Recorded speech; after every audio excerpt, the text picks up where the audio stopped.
away in college for a weekend, stopped at the grocery store to cash a check, and I won the lottery. One of the first in California. It was before Biden economics. It was only 5,000, but it went much further back then. Took my folks to dinner, put the majority of the rest of the money into the stock market, and did pretty well. The next semester, I took a break from school. I went to buy a franchise, but no one said they would sell me one because I was only 20 years old. But I learned then never to give up. So I opened my own business, selling sandwiches. 3 things I learned. First to work, last to leave, last to be paid. I wanted to finish my college degree. At that time, no one in my family had finished a 4-year degree. I did pretty well. I now had enough money that I could pay my way through school as long as I went to Cal State. So I sold my business, going to school. I opened up the local paper and said, be a summer intern in Washington, D.C. with my local congressman. I did not know this man, but I thought he'd be lucky to have me, so I applied. And you know what he did? He turned me down. But you want to know the end of the story? I got elected to a seat I couldn't get an internship for. I ended up being the 55th Speaker of the House. One of the greatest honors. I loved every minute. And the one thing I will tell you is, doing the right thing isn't always easy, but it is necessary. I don't regret standing up for choosing governance over grievance. It is my responsibility. It is my job. I do not regret negotiating. Our government is designed to find compromise. I don't regret my efforts to build coalitions and find solutions. I was raised to solve problems, not create them. So I may have lost a vote today, but as I walk out of this chamber, I feel fortunate to have served the American people. I leave the speakership with a sense of pride, accomplishment, and yes, optimism. From the day I entered politics, my mission has always been to make tomorrow better than today. I fought for what I believe in, and I believe in this country of America. My goals have not changed. My ability to fight is just in a different form. You need 218. Unfortunately, 4% of our conference can join all the Democrats and dictate who can be the Republican Speaker in this House. I don't think that rule is good for the institution, but apparently I'm the only one. I believe I can continue to fight, maybe in a different manner. I will not run for Speaker again. I'll have the conference pick somebody else. I hope you realize that every day I did the job, regardless whether you underestimated me or not, I wanted to do it with a smile. I grew to enjoy you, even on your toughest days and your questions. I could always tell what day it was based upon your question. Monday, you would ask if I could pass the bill. Tuesday was whether the rule would pass. Wednesday was the greatest challenge ever to my speakership. And Thursday, when we passed the bill, you didn't think it was a very big deal. And it all started again on Friday. You know, I wouldn't change a thing. I do believe, I got a new portrait in there too of Teddy Roosevelt. You all know the man in the arena. One of my favorite parts of it, who errs, who comes up short again and again, but there is no effort without error and shortcoming. Who spends himself in a worthy cause, who knows the triumph of high achievement, and if he fails, at least he fails while daring greatly. I always like to take a risk. Saturday, I took a risk for the American public. Regardless what anybody says, no one knew whether that would pass. The Democrats didn't want that bill. Yes, they pull a fire alarm. Yes, they do their conga line. Yes, they wanted to delay. But it was all for the American people. I could not look the troops in the eye and say I would not pay them. For those who spoke on the floor, I thank them for their positive talks. I don't know what those who voted against and said there was some deal, they were never a part of any deal. For those who said about what we accomplished, I'm proud of what we accomplished. From the Parents' Bill of Rights to our energy bill, But if they want to hold me liable because the Senate didn't take it up or the president didn't take it up, that's politics, for what I know. But the one thing I do know, this country is too great for small visions of those 8. To any child that are listening and who are coming to visit the Capitol, this is a place I want you to visit. I liked opening the Capitol back up again. I liked taking away the metal detectors. I liked committees being able to work. I liked people being able to visit. I hope you liked being able to be back in. I think it was important that members actually show up to work as well. You know, to paraphrase Lou Gehrig, he said, "I might have been given a bad break, but I truly still consider myself to be the luckiest man on the face of the earth." There's no other country that you could rise to be the 55th Speaker, not get an internship, and be able to fight for the American public. So it was my greatest honor to be able to do it. I love my conference well. I love to be able to I've been a part of the leadership team for quite some time. We won 2 majorities. As leader, I'm proud of the fact we only gained races.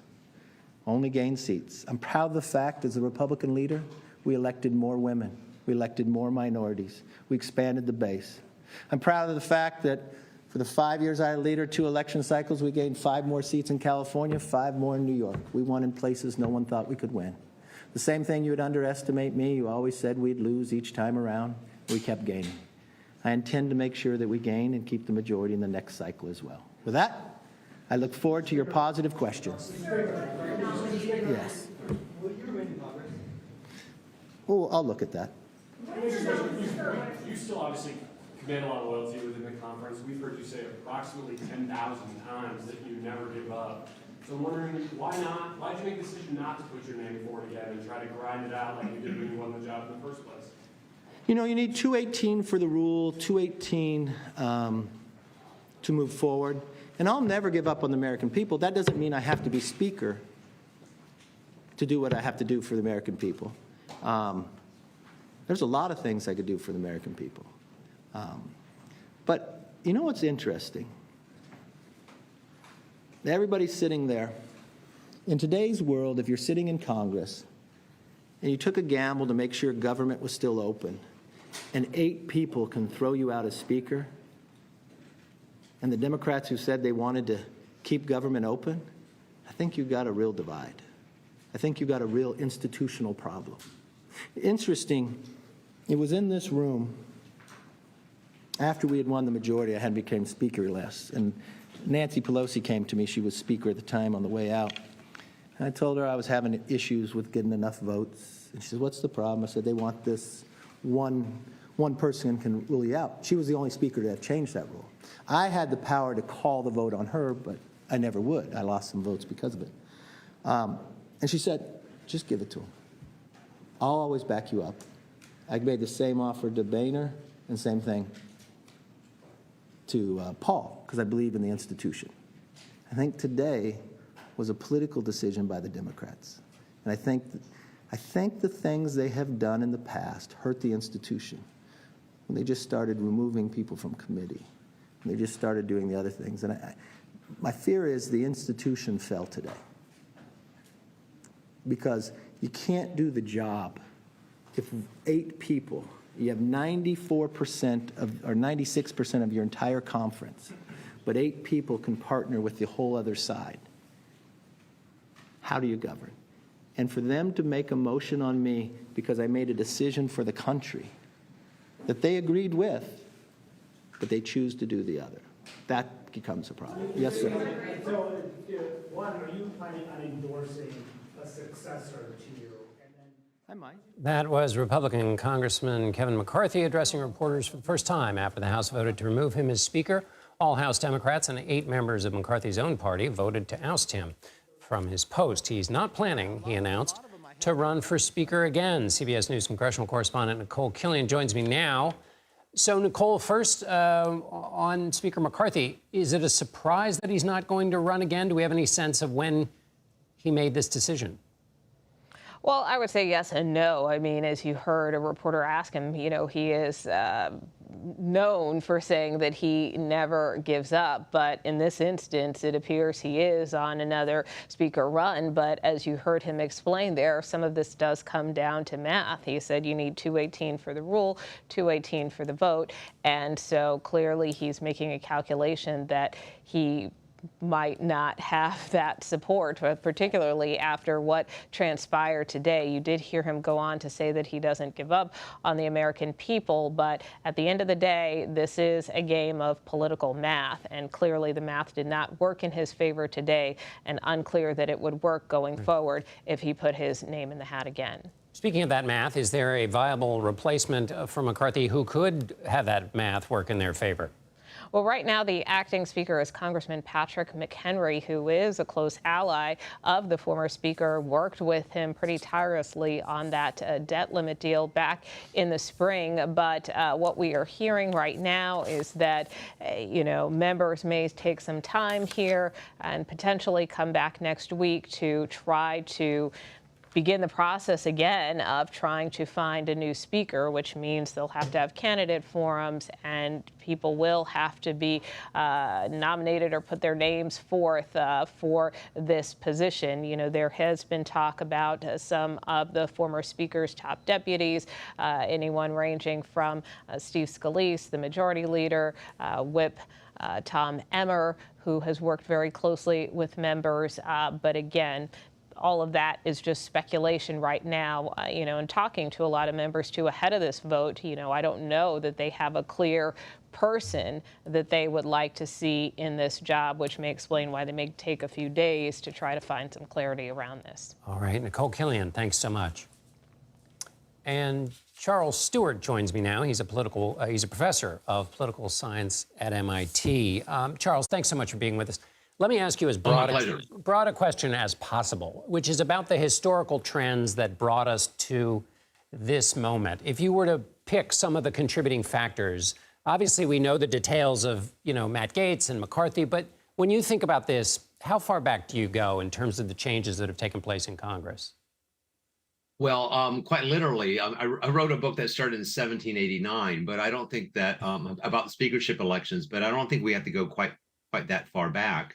I think really we can go back to the 1990s with Speaker Gingrich, and even before then, maybe into the 80s, where Democrats and Republicans just really started knocking it out, and we started moving in a direction that looked like more of a parliament with parliamentary parties really at loggerheads with each other in the 80s and the 90s.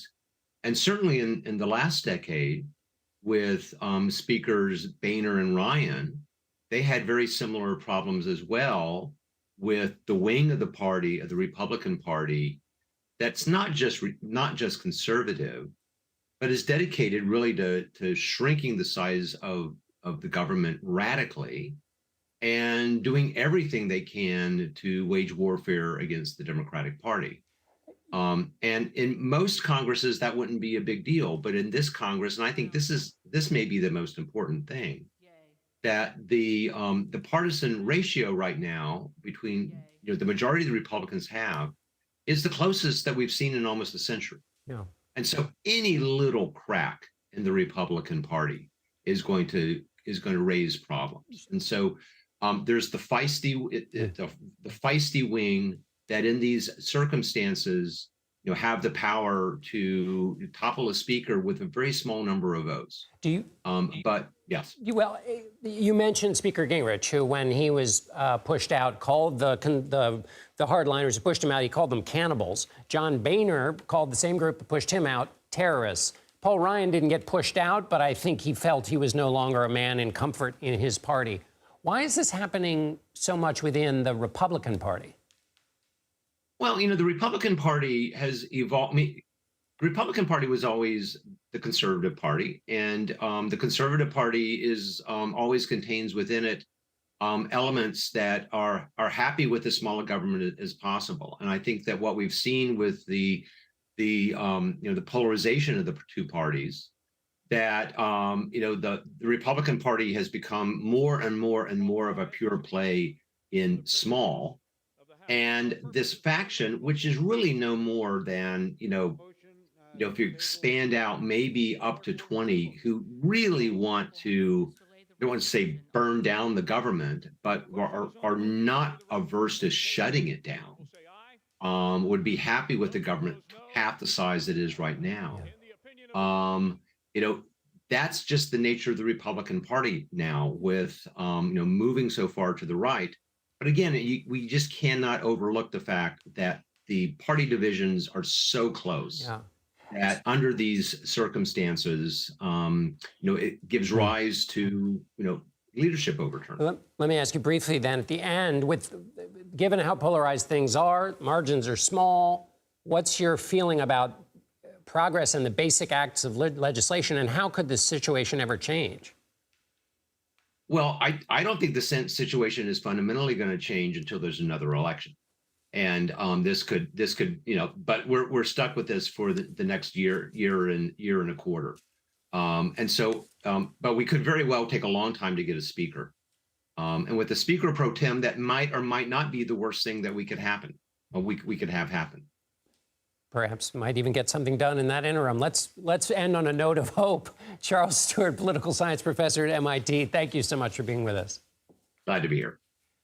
China is both one of America's biggest trading partners and most threatening potential adversaries. That's why a parade of high-level U.S. officials have visited the country recently. Now 6 senators are about to make the trip. What's at stake for their visit? Next, you're streaming CBS News Primetime.